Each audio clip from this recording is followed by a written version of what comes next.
வணக்கம். கீதா பேசுகிறேன். இன்னைக்கு பார்க்க போகிற திருப்புகழ் இருவினை பிறவி. இப்போ பாடல் பார்க்க போகலாம்.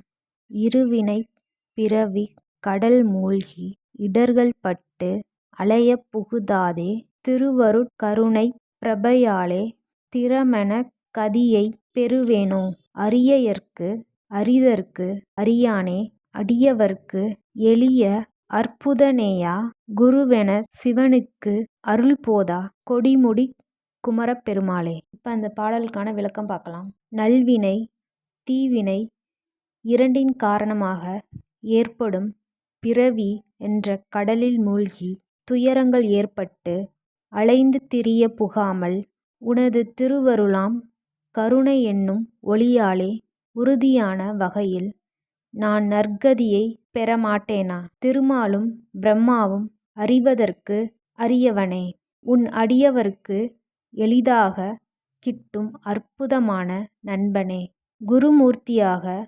சிவபிரானுக்கு அருளிய ஞானாசிரியனே, கொடிமுடி தலத்தில் வீற்றிருக்கும் பெருமாளே.